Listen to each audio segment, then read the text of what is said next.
Om Shanti, good evening. Welcome to question and answer regarding Raj Yoga or soul searching. As usual, we request that you send in questions such that we have something to answer. Although I might be talking to myself from the looks of it. So look at that. So if anyone does join us, you're in for a treat tonight because we are doing interview format. So what's going to happen is we have our interviewer and me. So we are seeking, we are the souls that are searching for questions. Which if we don't get any, then our interviewer will create some questions that we hope are relevant to you, of interest to you. So we'll wait a moment if you have a question, although we even would let just like a soul actually. Yeah, the one that says one is watching. Ooh, welcome. Welcome. So welcome to our experiment this evening, which will be interview format. And so what you ideally would do is type a question into the chat box. Will we be able to see? Yes. Okay. Type a question into the chat box and we will, So, done. welcome. We already have a question. This is wonderful.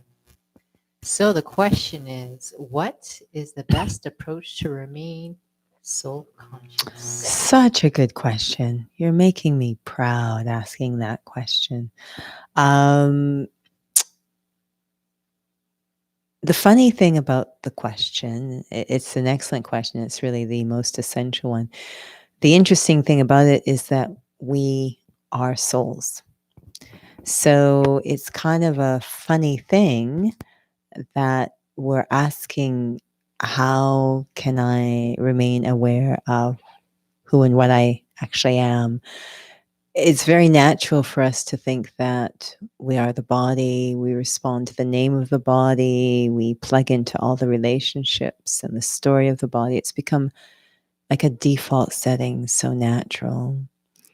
So I always feel that soul consciousness actually will come back very naturally.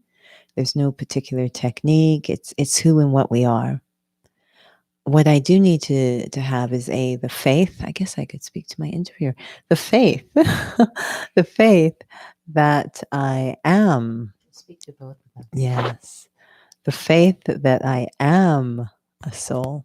I need to have that.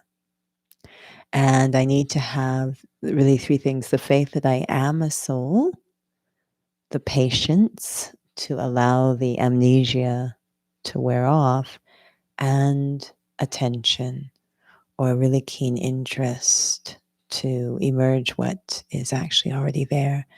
So it's not that I will become a soul, I am a soul.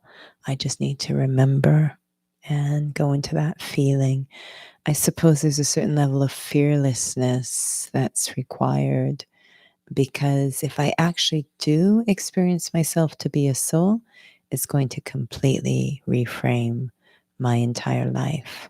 So there is no real technique other than attention, remembering, faith, and fearlessness.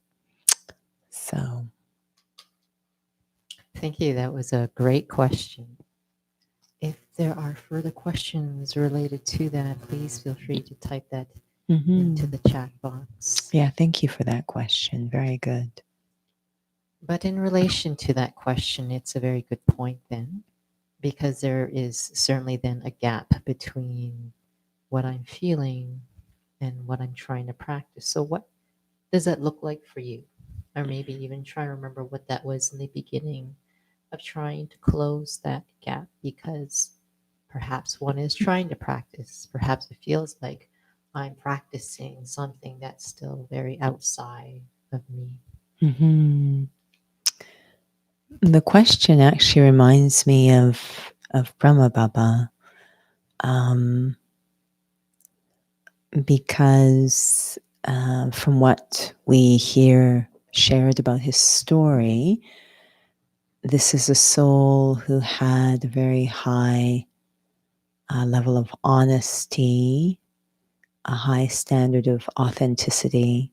So it's a very personal thing to even be interested in closing the gap. It's so much about, am I comfortable just saying I'm a soul and not really feeling it? Am I even aware that that is going on? It depends on the standards of the individual. This is something in every aspect of our life. It's a question actually of quality. So, for Brahma Baba, I think he had just a very high standards of quality in every aspect of his life. And it's really interesting, this word equality, because we've come to think it means, that inclusiveness and everyone's treated equally. But I think it's actually making the saying and the being equal, quality. And what is my standard of quality? Do I want equality between what I'm saying and what I'm actually experiencing? And that's a very personal thing. Brahma was so honest that he couldn't even deceive himself. And so he was very aware when he was not authentically doing something. That was just something he personally felt.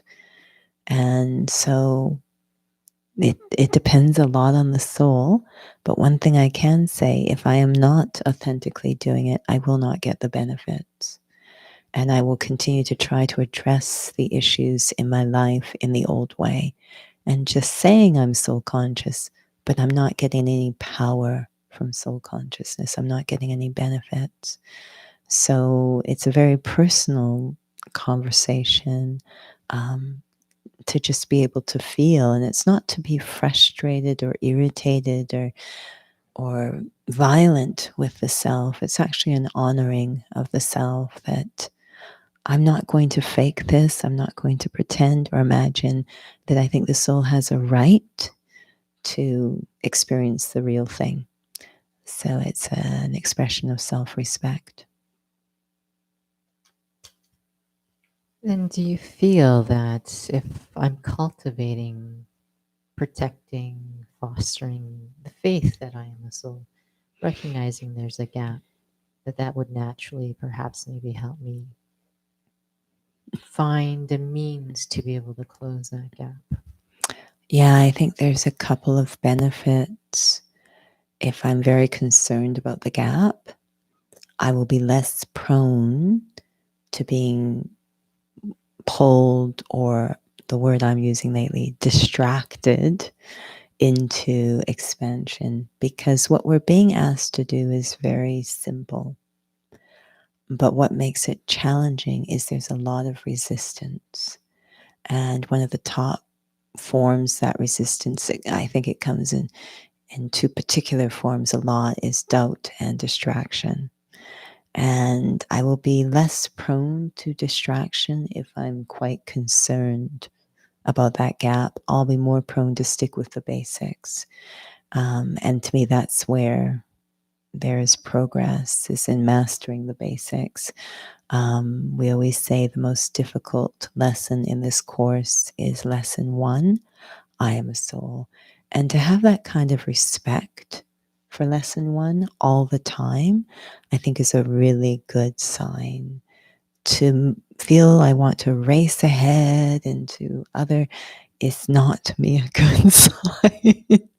So it's a very easy distraction to stay with the essence. And I will say, I'm very heartened to hear it is a lot about our seniors, amongst our seniors, but I'm hearing a lot of conversations about as it was in the beginning, so it will be the end, a return to the basics, a return to how this organization was at the very beginning, which was very basic spirituality, to not go into expansion, to not go into personalities. Literally, that time is ending. We are returning into a time of very basic, simple study, the opportunity to master what maybe we never had the chance, gave our chance to do. There's a lot of support in really the organization and the atmosphere to do that now. It's interesting. Yesterday we had a question and answer session as well on Monday, since we seem to have mixed up the dates. But there was something that was shared in the beginning of the session, which was the power of purity. Mm. Perhaps maybe then in this conversation about soul consciousness, this aspect of purity, a lot of times from what I hear during sessions, even regular students as well, no matter what level, there is a struggle of understanding and feeling the relevance of what purity is in the context of what soul consciousness is. If you don't mind sharing a bit about that. Yeah, it's really nice coming into this study because I think words that have become very big are collapsed into a very simple form.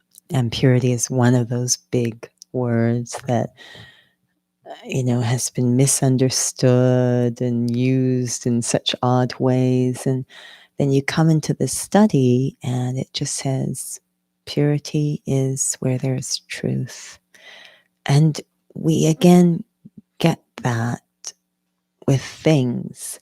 So, when we're looking at packaging and it says, that only pure ingredients, like only the true ingredients are in there, there's nothing extra or false mixed in. So, truth has a deep connection to purity. And if I want to understand, for example, this connection of soul consciousness to purity, soul conscious, anything can have a pure state, even consciousness. So when consciousness is filled with truth, when I, as a point of consciousness, am aligned with or experiencing truth, soul, that I am a soul, then that is pure consciousness. So, and from that, because that's the seed of everything, then many other pure things will happen as we've been hearing. Then my words will become pure or true. My vision will become pure or true. That is, I will see others as they truly are. I will see situations as they truly are. My actions will become true. That is, they'll align with what is eternal, the innate qualities of the self. So everything becomes pure or true. Those words are almost interchangeable. Once my consciousness is true or pure, I am a soul. So one thing that came up from yesterday's discussion, perhaps maybe you want to give a little bit background to it that came up yesterday, in case for those who haven't seen yesterday's session. There was a little story that was shared about Daddy Janki and the power of purity. And perhaps maybe Sister Judy can share about that in a second, but I want to give a bit more in terms of the question, was that souls may be aware of the pure thinking course that we have. And we discuss about the difference between positive and pure. And the context of that discussion yesterday really reminded me, how would I know the difference? Because of this clarity that Daddy Janki had shared yesterday. No, that would never happen. About this incident, if this theoretical incident. But there is a conversation about what is something I'm just creating expectations for versus a sense of, I'm not sure what the word is, this certainty because of an understanding of what I can create, but it comes from a very unlimited place. I'm not sure if that has any. I know it sounds unclear to those who are probably watching, but perhaps we'll bring reference to that story yesterday. Right. So the story, it comes in a larger context, but in essence, the story, someone was interviewing Daddy Genki and posed a theoretical question to her, about the so-called power of purity. Is it protection for the soul? Because so often souls feel that there is a fragility or vulnerability to purity in how will it protect you in this kind of world? You'll just be taken advantage of or walked over. It's not very practical. It's not very grounded. It hasn't got much to do with the realities of our world. It's naive. The list goes on and on. So she was asked the question, what if you were confronted by a thief who is going to steal from you? So that was the question. How would your power of purity help you then? And she replied to the interviewer that scenario is not going to happen. That's not going to happen to me. And it wasn't that it was bravado or anything. It's just there is nothing that soul is outputting that would attract that kind of situation. So this really explains the power of purity. And it almost makes pure thinking be more of a reactive mechanism, not creative at all. And it's funny, these two words, creative and reactive, pure thinking is reactive. Reactive and creative, those English words are really close, right? The letters are just rearranged. Purity is always connected to creativity. Pure thinking is extremely creative. Positive thinking is reactive. So the soul, either something's happened and my reaction is I want a certain, it's always connected to desire. I want a certain outcome to happen due to as a reaction to the situation. So I got sick. So I start engaging in, my reaction is to engage in positive thinking to become well, right? Or someone I know has suffered, or I'm having difficulty at work, I'm not getting enough money, so my reaction is to engage in positive thinking to get more money. I mean, it's always a strange, reactive and desire-driven behavior. Purity has 3 elements to it, all derived from truth. And one of them, deep contentment or freedom from desire is one of them, and very detached is the other. And of course, the third is value. So it's creative. It's not reactive. It's just the soul doesn't need or want anything. That's not what's driving the behavior or the thinking. It's literally that freedom from desire. It sounds like a thinking that's filled with a void, but it's a freedom from desire, a contentment that's driving purity. It's quite funny because this came up in our talk tonight that I go into a peaceful, pure state, and then I don't do anything because I have no desires. And it's like, no, you're now filled with so much that value, so much enthusiasm of benevolence. When a glass is filled with water, it just starts to overflow. It's not that it doesn't give or do anything, it just overflows, right? This is purity, and why we bring God into it is that it's not a reaction to the world or anything. It's actually receiving from a very pure source to the point that I overflow. So now when I go into the world, I'm not taking from the world or reacting to the world. I'm just overflowing into the world. It's a very different concept for us because we haven't done it for so long. And there's a power and protection to it. Really, nothing's going to affect you because you're in that fullness. and you're overflowing. That karma of overflowing is creating a certain reality, if you will. So I think it's having to understand the essence of the basics of purity to really know what it looks like as you move through the physical world. So it's interesting the reason why that question came, and I know you had actually perhaps maybe explained a part of it too, was because someone could have positive affirmations, say, this won't happen to me, or I will have certain thoughts to be able to make sure that there's going to be good physical health. There's certainly a chain of other things you can put in that. So certainly it's not a surface thing, but for someone to understand what is really driving then what Daddy Janky was sharing, because that can sort of be taken out of context. And this is related to Raja Yoga, because this is a study of really keeping my thoughts elevated. But it can really be a fine line of what that can really look like. And not moving in the direction of what the intent of Raja Yoga is for.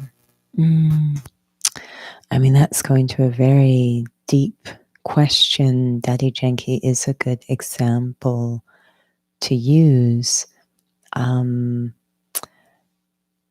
have to back up a bit when we're looking at the intent of Raj Yoga. It goes very deep into what the vision of the soul is. When we look at Daddy Janky, it was very clear from a very young age that she had no worldly interests whatsoever. What she cared about was truth and the various aspects of truth, which is to know the truth, to know God, to become true. So this character reformation to become true and to be a source of truth in the world or goodness in the world. That's really all that was sitting in her heart. That's it.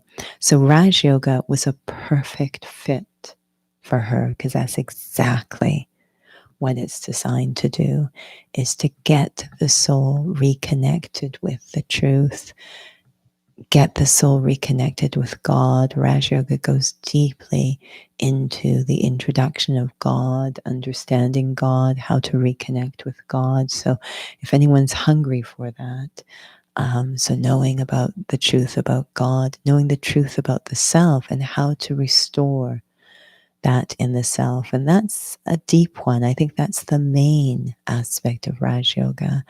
It's for a soul who just feels it's the number one priority is my character. It's just, it is the priority. I really cannot have quality of life until I restore my highest potential. That's just an obsession. Then Raj Yoga is a perfect fit. And of course, then many, of course, have this kind of heart, a very generous, philanthropic, serving inclination to serve. Raj Yoga also teaches us true service, how to really be of use in a world that is desperate for useful people, right? Solutions, souls that are orienting towards solutions. The world desperately needs this. So it's really to know the intention of Raj Yoga, and we saw it was a perfect fit for Daddy Janky. Perhaps that also then clarifies sort of the undertone, perhaps, of what positive affirmations can be filled with something subtle, but one does need to look at a deeper level what is driving certain positive affirmations versus pure thinking. Yeah, in Raj Yoga, we have desires in Raj Yoga. We have one to become pure. That is the one desire we have, is to become pure. We call it a pure desire. And it's not that we are devaluing positive thinking, but the bottom line is a thought can be positive, but it won't necessarily be pure. But if a thought is pure, it will definitely also be positive. So if you want both, go for pure.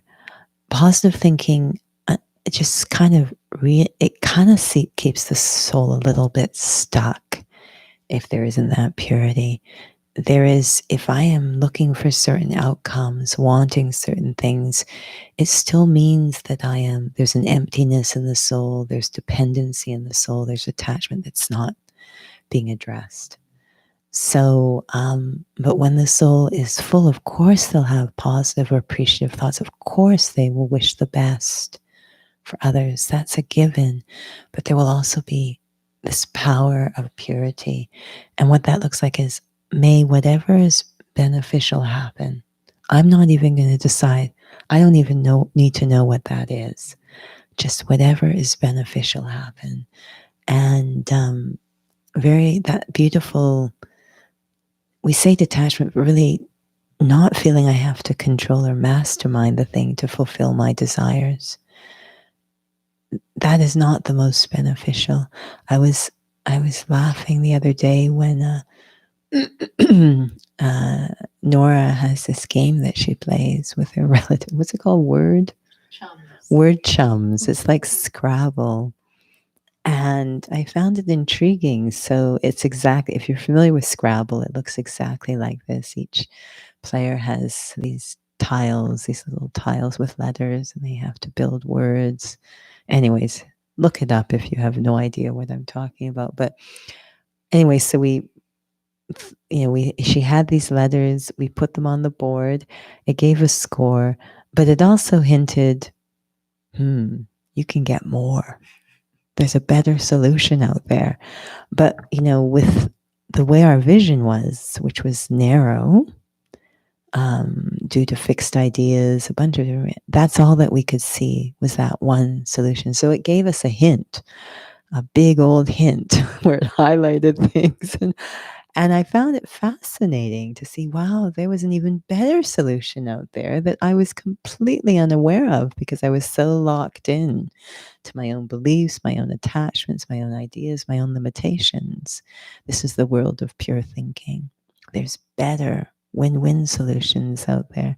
So pure thinking makes us more capable of recognizing these more unlimited solutions that are available. We kind of surrender. We become more instrumental in contributing to bigger, more win-win solutions, not so prone to our limitations. So purity is so beneficial.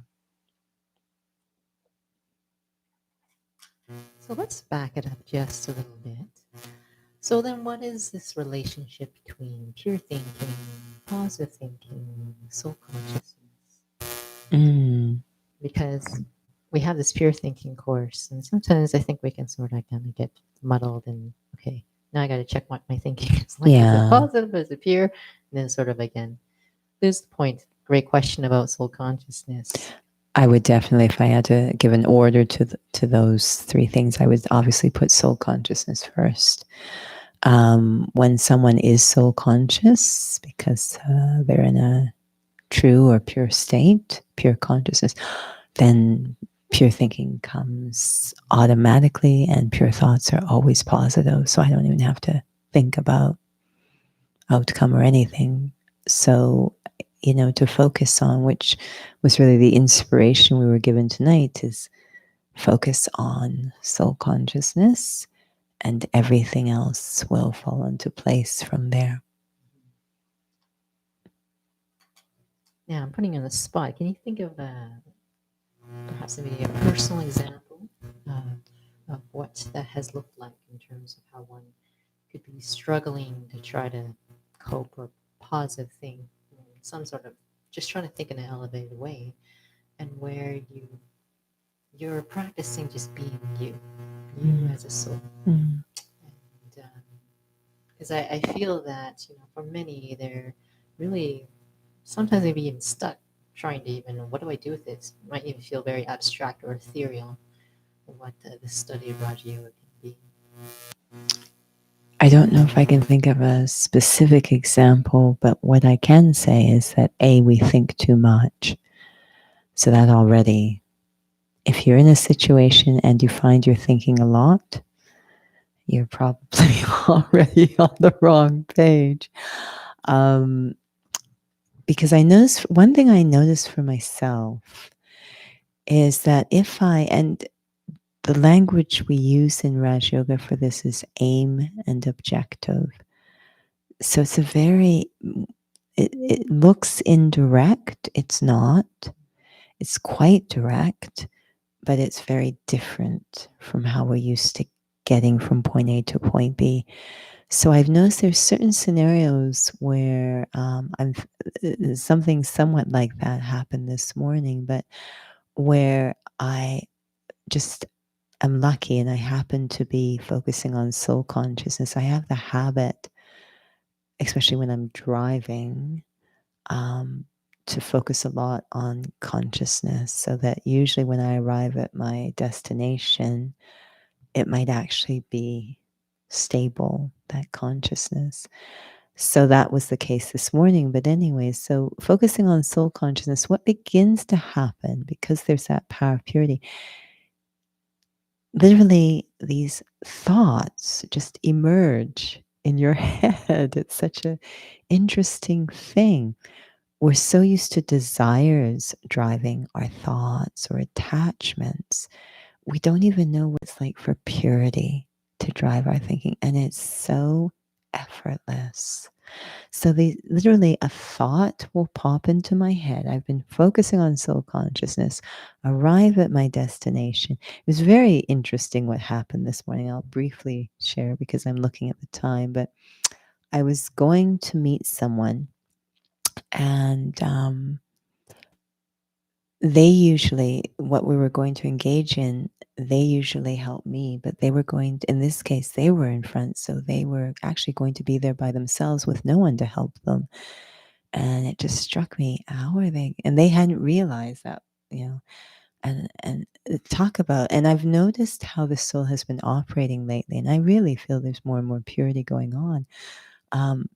But I was a little late getting there. And when I arrived, they were not at the door. A third person was. And this third person opened the door to let me in. It was locked. And they said, this third person said, I came because I realized last night that this other person, the second, would need help. On their own, that thought entered that they need help. But then when I came here, they said that you were coming to help them. Now, this person who needed help had not asked either of us directly. It just popped into both of our heads to come and help them. It was the oddest thing. And so I remember arriving and the feeling, there's so much, when there's soul consciousness, there's so much purity. It's almost as if you're just in this zone and the purity drives your thoughts and things come out of your mouth. You didn't think your way into it. It just all comes. It's effortless. They say that in heaven, there is zero effort. Now, we don't know what it's difficult for us to conceive of this. We assume that there has to be some effort. We can't think of that. But just to imagine that you're just in a pure state, extremely peaceful, pure state. So the thoughts literally just emerge into your mind and come up, and you don't even know why you're saying it. But you'll say it, and the other person will say, it's so interesting you say that, because that's when it was just like, it's so interesting you showed up because I actually need some help. So purity makes everything effortless. There's no desires. It's just less, there's no effort. There's less thinking. The thoughts are just beautifully emerging from that purity, from that true benevolence. It's a very interesting state. I think we can all think of moments like this because we have this innate capacity where we just suddenly say something. We don't know why we're saying it, or we're pulled to go in a certain direction or to do something. We don't know why. And it becomes revealed that this was actually very useful or helpful. So to me, that's really how it works. So different from positive, which is so much work, right? You're just, it's, I've got to think this, I got to think it, I got to think.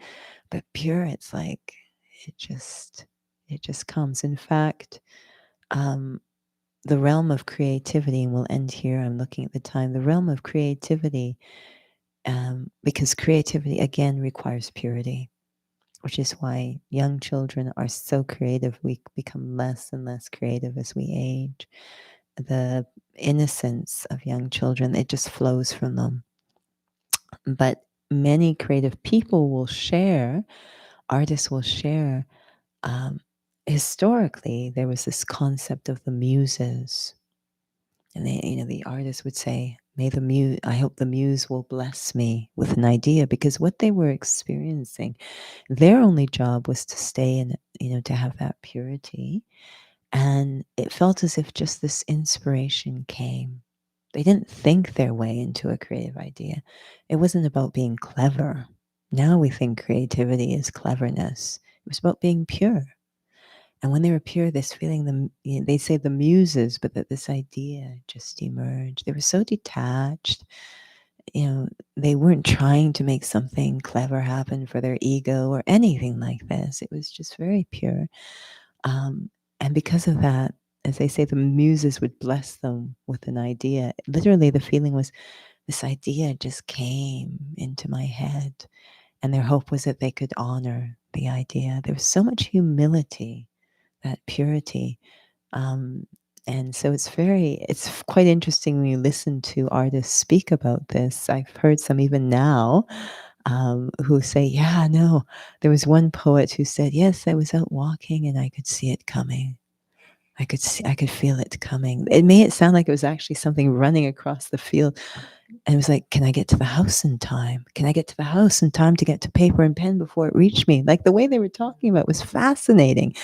So humble, so pure, nothing to do. It's like it was coming. The idea was coming, and they could feel it coming across the field. They're literally running to the house to get to pen and paper before the idea overtakes them. It was so fascinating, and often the divine was also so purity has a beautiful effortlessness to it, not the cleverness of ego. So we should end there. Well, if anything, that makes it extremely attractive to be focusing on soul consciousness. Who doesn't want an easy life that way? So thank you to those who joined on. Hopefully we did not bore you. And let us know what you thought of our interview format, our experiment.